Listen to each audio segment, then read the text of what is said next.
প্রায় 1.5 বছর ঘরেই বন্দী ছিল আমাদের মহানায়ক প্রসেনজিৎ চ্যাটার্জি। মানে তার যখন প্রথম বিবাহটা বিচ্ছেদ হয় তারপরে তিনি লজ্জায় মুখই দেখাতে পারেনি। সেই সময় টাইমস অফ ইন্ডিয়ায় একটা নিউজও পাবলিশ হয়, when this celebrated actress lost her temper after বিগিং quizzed about her ex husband. মানে সোজা ভাষায় বলতে গেলে দেবশ্রী রায়কে যখন প্রসেনজিতের ব্যাপারে বলছিল তখন তার টেম্পার হারিয়ে গেছিল। এবং রিসেন্ট টাইমে তিনি জি 24 ঘন্টার একটা ইন্টারভিউতে বলছে যে আমার বিয়েটা যদি 5 বছর পরে হতো তাহলে হয়তো এই সম্পর্কটা আমাদের টিকতো। আমি যে সময়টায় বিয়ে করেছি হয়তো আরো 10-5 বছর পর বিয়ে করলে জিনিসটা হয়তো অনেক বেটার হতো, ওটা ম্যাচিওর হতো, আমরা হয়তো আমাদের দুজনেরই জায়গাটাকে একটু ম্যাচিওর ভাবে হ্যান্ডেল করতে পারতাম। মানে তিনি বোঝাতে চাইছে যে অল্প বয়সে তাদের বিয়েটা হয়ে গেছিল। এবং সেই ভিডিওটার কমেন্ট বক্সে বেশিরভাগ মানুষ কিন্তু এই দেবশ্রী রায়কেই কিন্তু সাপোর্ট করছিল। যেমন কমেন্টে আছে, নাটক করো না, দেবশ্রীদির জীবনটা শেষ হয়ে গেল, এত লজ্জা করলো তারপর দুটো বিয়ে কেন করলে, তখন লজ্জা করলো না, তাই ভালোবাসা নিয়ে তুমি প্রসেনজিৎ চট্টোপাধ্যায় কিছু বলো না, শুনতে একদম ভালো লাগে না। ভালোবেসেছিল দেবশ্রী রায় যে এখনো বিয়ে করেনি। বোম্বাদা তুমি 3টে বিয়ে করে ঠিক করনি, দেবশ্রী দিদিকে কষ্ট দিলে কেন? দেবশ্রী কিন্তু এখনো বিয়ে করেনি, কি করে আরো দুটো বিয়ে হলো আপনার? এবং সেই ইন্টারভিউতে সে আরো বলেছিল যে আমার প্রেম ছিল অনেক মানুষের মধ্যে, আমি তো রোমান্টিক হিরো না। প্রেম আমার আছে, দেখো প্রেম শুধু একজনের সাথে না, প্রচুর মানুষের প্রেম। You still fall in love. কারণ আমি ভাই রোমান্টিক হিরো এন্ড অফ। মানে সোজা ভাষায় বলতে গেলে তিনি কিন্তু সঞ্জয় দত্তর থেকে একদমই কম নয়। তিনিও তো বলেছিল যে তার 308টা গার্লফ্রেন্ড। आपकी लाइफ में आपकी 308 गर्लफ्रेंड थी तो माला भी 108 के बाद खत्म हो जाती है। এবং শ্রীলেখা মিত্র সৌরভ পালোদির একটা ভিডিওতে তিনি তো প্রসেনজিৎ চ্যাটার্জিকে মিডিল ফিঙ্গারও দেখায়। মানে সেখানে তিনি বলতে চাইছিল যে তার আর প্রসেনজিতের কিন্তু একটা অনেক বড় জুটি তৈরি হয়েছিল, কিন্তু সেই জুটিটাকে কিন্তু প্রসেনজিৎই ধ্বংস করে দিয়েছে। মানে সেই সময় তিনি ডিসাইড করতো তিনি কার সাথে কি মুভি করবে। অন্যটাটা বিরাট হিট ছিল, প্রসেনজিৎ ঋতুপর্ণার থেকে প্রসেনজিৎ শ্রীলেখার জুটিটা আরো বেশি পর্দায় ভালো লাগবে। এটা কি বুম্বাদা জানতে?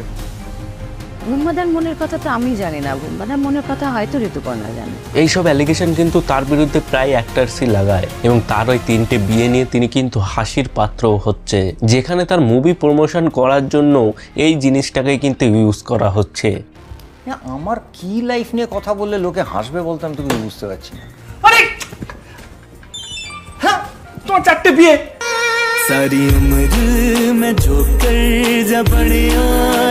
তার বিয়ে নিয়ে বা তার মুভিতে অ্যাক্টর সিলেকশন নিয়ে যাই হয়ে যাক না কেন, তিনি কিন্তু অ্যাক্টর হিসাবে খুব ভালো। এর জন্য তো তিনি এখনো পর্যন্ত 27টারও বেশি অ্যাওয়ার্ড জিতেছেন, যেখানে বেস্ট অ্যাক্টরের অ্যাওয়ার্ডই কিন্তু বেশি। শুরুতে তিনি তার অ্যাক্টিং নিয়ে ট্রোল হলেও কিন্তু এখন তিনি কিন্তু অ্যাক্টিং এ একদম পাকাপোক্ত হয়ে উঠেছে, তাই তার অভিনয় নিয়ে কিন্তু কোনো কথা হবে না। আজকের এই ভিডিওতে তার অভিনয় জগৎ এবং তার সমস্ত কন্ট্রোভার্সি নিয়ে গভীরভাবে আলোচনা করা হবে, তাই ভিডিওটা শেষ অবধি দেখতে থাকো।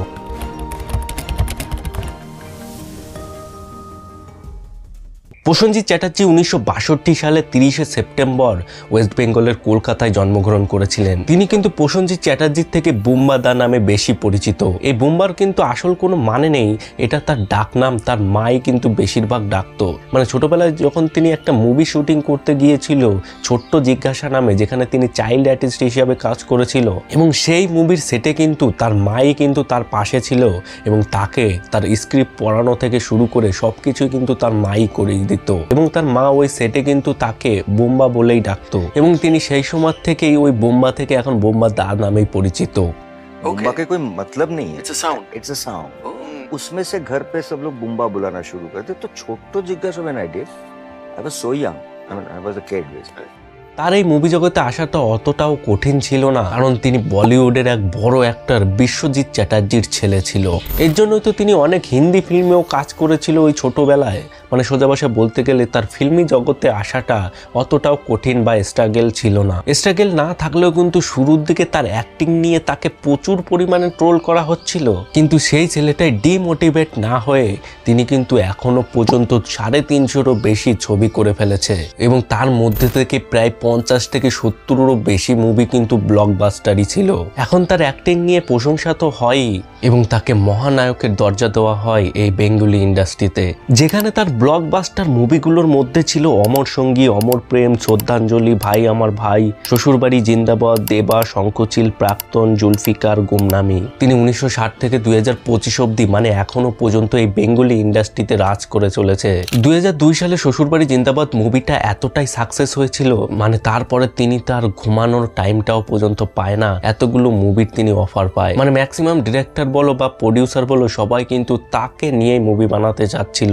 এর জন্যই তো আসলে মানে এক বছরে তিনি 22টা মুভি সাইন করে ফেলে, মানে সেই বছরে তিনি 22টা মুভি করে। শুরুর দিকে মানে 1980 থেকে 1990 দিকে তারা দেবশ্রী জুটিটা কিন্তু এই ইন্ডাস্ট্রিকে কাঁপিয়ে দিয়েছিল।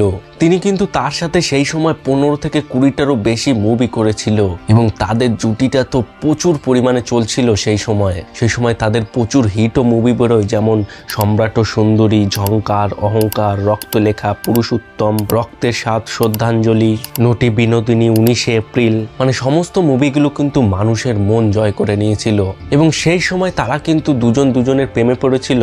মানে বেসিক্যালি কিন্তু দেবশ্রী রায় কিন্তু প্রসেনজিতের প্রেমে পড়েছিল, সেই কিন্তু তাকে বলেছিল বিয়ের জন্য প্রস্তাব দেওয়া হয়েছিল। এবং তারপরে প্রসেনজিতের মা এবং দেবশ্রীর মাও কিন্তু প্রচুর ভালো বান্ধবী ছিল, এর জন্য তাদের দুজনের পরিবারের সহমতে কিন্তু তাদের বিবাহটা হয়েছিল। কিন্তু সেই বিবাহটা বেশি দিন চলে না, মাত্র 1 বছর পরেই তাদের ডিভোর্স হয়ে যায় এবং সেই সময় প্রসেনজিৎ পুরোপুরি ভেঙে পড়ে। এর জন্যই তো তিনি প্রায় 1.5 বছর ঘর থেকেই বের হয়নি এবং তিনি এক ইন্টারভিউতে বলে যে আমাদের বিয়েটা যদি আর 5 বছর পরে হতো তাহলে হয়তো আমাদের সম্পর্কটা টিকতো। মানে বেসিক্যালি তিনি তার ম্যাচুরিটিটাকে দোষী করছিল, কিন্তু তার এই ম্যাচুরিটিটা পরে ভুল প্রমাণিত হয় যখন তারপরে তার দ্বিতীয় বিবাহটাও ভেঙে যায়। তার প্রথম বিবাহ বিচ্ছেদের পর এই দেবশ্রী রায় তার সাথে কিন্তু এখনো পর্যন্ত একটাও মুভি করেনি এবং পরবর্তীতে 2021 সালে নন্দিতা রায় এবং শিবপ্রসাদ মুখোপাধ্যায়ের একটা ছবিতে তাদের একসঙ্গে কাস্ট করার পরিকল্পনা হয়েছিল, কিন্তু দেবশ্রী রায় ওই প্রকল্পটি থেকে সরে যায়। এর জন্য তাদের কিন্তু এখনো পর্যন্ত একটাও মুভি আর আসেনি। তারা দেবশ্রী জুটিটা ভাঙার পর তারপরে শুরু হয় তাদের নতুন একটা জুটি, তার আর ঋতুপর্ণার জুটি, যে জুটিতে কিন্তু 50-এরও বেশি মুভি দিয়েছে এবং সেখানে তো প্রায় 20 থেকে 30টার মতো বক্স অফিসে ব্লকবাস্টার মুভিও দিয়েছে। এবং সেই সময় তারা প্রতি বছর গড়ে 4 থেকে 5টা মুভি, কিন্তু তাদের জুটিতে কিন্তু 4 থেকে 5টা মুভি হতো বছরে। তাদের একসাথে করা পপুলার মুভিগুলো হলো নাগপঞ্চমী, মোহনা, স্বামী স্ত্রী, শ্বশুরবাড়ি জিন্দাবাদ, শুভ মহারাজ, প্রাক্তন, দৃষ্টিকোণ, অনিরুদ্ধ, সস্ত্রীক স্ত্রীলোক, জমিদার বাড়ি। মানে প্রচুর ব্লকবাস্টার মুভি দিয়েছিল কিন্তু তার আর ঋতুপর্ণার জুটিটা। কিন্তু পরবর্তীতে সেই জুটিটাও কিন্তু ভেঙে যায় এবং তাদের কোনো ভুল বোঝাবুঝির জন্য তারাও কিন্তু প্রায় 10-15 বছর কাজ করে না। কিন্তু তাদের মধ্যে যে কিসের জন্য ঝগড়া হয়েছিল সেটা তারা পাবলিকলি বলেনি, সেখানে তাদেরকে প্রশ্ন করা হলে তারা পার্সোনাল রিজন বলে এড়িয়ে যেত এবং তার জন্য তারা কিন্তু 10-15 বছর প্রায় কাজই করেনি। কাজ করিনি, নিজেদের কি বলবো, নিজেদের ডিসিশন, এটা ব্যক্তিগত ডিসিশন, বাট কাজ না করে 14 বছর পর ফিরে আসাটা ইজ এ ব্লেসিং। তারপরে রিসেন্ট টাইমে কিন্তু তারা একটা মুভিতে কাজ করে। এরই মাঝে তিনি অর্পণা গুহ ঠাকুরতাকে বিবাহ করেছিল, কিন্তু তাদের বিয়েটাও কিন্তু বেশি বছর টেকে না, মাত্র 6 বছর তারা সংসার করার পর 2003 সালে তাদেরও কিন্তু ডিভোর্স হয়ে যায়। এরপরে তার ফিল্মে তার আরেকটা জুটি আসে, মানে আরেকটা ভালো জুটি শুরু হয় অর্পিতা পালের। শোনা গেছে তারা নাকি মোট 4টে মুভি করেছিল, কিন্তু সেই মুভিগুলো সেরকম চলেনি, কিন্তু তাদের জুটিটা কিন্তু একসাথে হয়ে গেছে। তারপরে তারা দুজনকে বিবাহ করে নেয় এবং প্রেজেন্ট টাইমে কিন্তু তিনি তার সাথে রয়েছে এবং সুখে শান্তিতে সংসার করছে। মানে সোজা ভাষায় এক লাইনে তার বিবাহ লাইফটাকে ডিসক্রাইব করলে বলা হয় তিনি বাংলার সঞ্জয় দত্ত। পার্সোনাল লাইফে তার সাথে যাই হয়ে যাক না কেন, কিন্তু এই মুভি জগতের সাথে তিনি তার পার্সোনাল লাইফটাকে কখনোই কিন্তু গুলিয়ে দেয়নি। তিনি এই মুভি জগতে কিন্তু 1 নম্বরেই ছিল এবং এখনো আছে। মনে আছে ছোটবেলার সেই গানগুলো, ছোটবেলা মানে আমাদের ছোটবেলার কথা বলছি, সময় যখন সেই গানগুলো আসতো, যেমন উত্তর পাড়ার ছেলে আমি, এই গানগুলো নিয়ে তো আমরা প্রচুর নাচানাচি করতাম। এবং আরো পপুলার কিছু গান আছে, যেমন দিন আসে দিন যায়, বেঁচেছি ভালো শুধু তোমাকে, এসো না আজ এই চিরদিনই তুমি যে আমার। মানে এই সব গানগুলো কিন্তু প্রচুর পরিমাণে চলেছিল এবং সমস্ত মানুষের মন জয় করে নিয়েছিল। এর জন্য তো তিনি একটার পর একটা অ্যাওয়ার্ডও জিতেছিল, যেমন তার প্রথম মুভির জন্যই কিন্তু most understanding work of the ইয়ারের অ্যাওয়ার্ডও পেয়েছিল, যেখানে তিনি ম্যাক্সিমাম মুভির জন্যই কিন্তু বেস্ট অ্যাক্টরের অ্যাওয়ার্ড পায়। সেটা তুমি BFJA অ্যাওয়ার্ড বলো বা আনন্দলোক অ্যাওয়ার্ড বলো বা ন্যাশনাল ফিল্ম অ্যাওয়ার্ড বলো বা জি বাংলা গৌরব সম্মান অ্যাওয়ার্ড বলো, মির্চি মিউজিক বাংলা অ্যাওয়ার্ড বলো, ফিল্মফেয়ার ইস্ট অ্যাওয়ার্ড বলো, জি সিনে অ্যাওয়ার্ড বলো বা ফিল্মফেয়ার অ্যাওয়ার্ড বাংলা বলো। যদিও তিনি এতগুলো অ্যাওয়ার্ডের মাধ্যমে তিনি তার অ্যাক্টিংটাকে প্রমাণিত করেছে, কিন্তু শুরুর দিকে কিন্তু তার অ্যাক্টিং নিয়ে প্রচুর পরিমাণে ট্রোল হতো। যেমন তার একটা ট্যাগ লাইন ছিল, বিশ্বাস করো মা আমি চুরি করিনি, বিশ্বাস করো আমি চুরি করিনি মা, মা বিশ্বাস করো আমি চুরি করিনি। এই ভিডিও ক্লিপটা তো প্রচুর পরিমাণে এই সোশ্যাল মিডিয়ায় ভাইরাল, এবং এটা নিয়ে কিন্তু তার অ্যাক্টিংকে নিয়েও অনেকে খারাপ মন্তব্য করতো যে কিরকম অ্যাক্টিং করছে। মানে শুরুর দিকে কিন্তু তিনি তার অ্যাক্টিং নিয়ে প্রচুর ট্রোল হয়েছিল, এবং তার যে এই বিশ্বাস করো মা আমি চুরি করিনি, এই চুরি করার সিনগুলো কিন্তু ম্যাক্সিমাম মুভিতেই দিতে থাকে। মানে তারপরে আমি অনেক মুভি দেখেছি মানে যেখানে কিন্তু এই চুরির অপবাদটা তাকে দেওয়া হয় এবং তিনি লাস্টে বলে আমি চুরি করিনি। আমি কি বলবো বাবুজি, আমি তো আগের থেকে চোর হয়ে আছি। আপনি চোর ভাবলেন কি করে বাবু মশাই? আপনি আমার চোর ভাবলেন কি করে? বিশ্বাস করো আমি চুরি করিনি মা, মা বিশ্বাস করো আমি চুরি করিনি। প্লিজ আমাকে ক্ষমা করে দাও, প্লিজ প্লিজ আমাকে ক্ষমা করে দাও। এবং তিনি তারপরে শ্রীলেখা মিত্রর সাথে একটা মুভি করেছিল, সেই মুভিটাও কিন্তু প্রচুর পরিমাণে চলেছিল এবং সেই মুভির গানগুলো তো প্রচুর হিট হয়েছিল। দিন আসে দিন যায় তোমার আশায়, দিন গুনে আমার মন। কিন্তু তারপরে কিন্তু তিনি শ্রীলেখা মিত্রর সাথে সেরকম কাজ করেনি। এর জন্য তো তিনি পরে 1 ঘন্টার একটা লাইভে এসে বলেছিল যে তার সাথে এই ইন্ডাস্ট্রিতে কি হয়েছে। মানে তিনি প্রসেনজিতের বিরুদ্ধে অ্যালিগেশন লাগায়, তিনি নাকি যেই অ্যাক্ট্রেসকে সিলেক্ট করতো তার সাথেই নাকি তিনি কাজ করতো। মানে তিনি যেমন তার সেই সময় ঋতুপর্ণার সাথে জুটি বেশি ছিল, এই জুটির সাথে নাকি তিনি বেশি কাজ করতো, এর জন্য নাকি শ্রীলেখা মিত্রকে সেরকম সুযোগ দেওয়া হয়নি। মানে তিনি সেটা বলতে চাইছে যে তখন নাকি ঋতুপর্ণার সাথে তার একটা প্রেমের সম্পর্ক ছিল, সেই সম্পর্কের মাধ্যমেই নাকি তিনি শুধু তার সাথেই কাজ করত। যেহেতু শ্রীলেখা মিত্রর সাথে তিনি প্রেমের সম্পর্ক গড়েনি, এর জন্য শ্রীলেখা মিত্র নাকি কাজ পায়নি। এইসব অ্যালিগেশনই লাগায় কিন্তু তিনি প্রসেনজিতের বিরুদ্ধে। অন্নদাতা বিরাট হিট ছিল। প্রসেনজিৎ ঋতুপর্ণার থেকে প্রসেনজিৎ শ্রীলেখার জুটিটা আরো বেশি পর্দায় ভালো লাগবে। বুম্বাদার মনের কথা তো আমি জানি না, বুম্বাদার মনের কথা হয়তো ঋতুপর্ণা জানে, আমি জানি।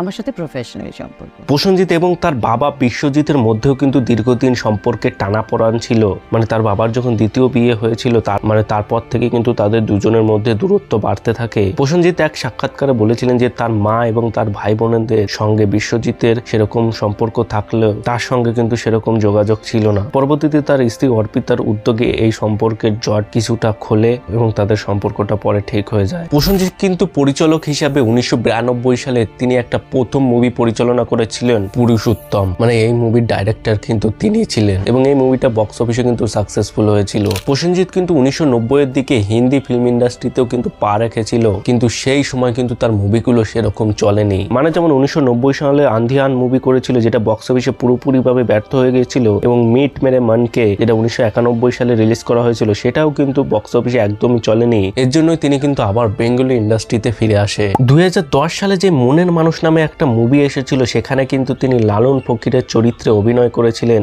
সেই মুভিতে কিন্তু কিছু গানে নিজের গলাও কিন্তু দিয়েছিলেন। সর্বশেষে একটা কথাই বলবো, এই প্রসেনজিৎ চ্যাটার্জি কিন্তু এই বেঙ্গলি ইন্ডাস্ট্রিটিকে সেই সময় টিকিয়ে রেখেছিল। বক্স অফিসে ব্লকবাস্টারের পর ব্লকবাস্টার মুভি এনে দিয়েছিল এবং এখনো পর্যন্ত কিন্তু তিনি ব্লকবাস্টার মুভি দিয়ে যাচ্ছে। যেমন কিছু বছর আগে দশম অবতার বলো বা কিছুদিন আগে রিলিজ হওয়া খাকি দা বেঙ্গল চ্যাপ্টার বলো, সমস্ত মুভিতে কিন্তু তিনি কাজ করেছেন। এই প্রসেনজিৎ চ্যাটার্জির মুভি কেরিয়ার এবং তার লাইফের কন্ট্রোভার্সি গুলো নিয়ে তোমাদের কি মতামত রয়েছে কমেন্ট বক্সে অবশ্যই জানাও। ভিডিওটা ভালো লেগে থাকলে একটা লাইক করে দিও, চ্যানেলে নতুন হলে সাবস্ক্রাইব করে নোটিফিকেশন অল করে দিও, যাতে ভিডিও আপলোড করলে সবার আগে পৌঁছে যায় তোমাদের কাছে। দেখা হচ্ছে পরের এক নতুন ভিডিওতে।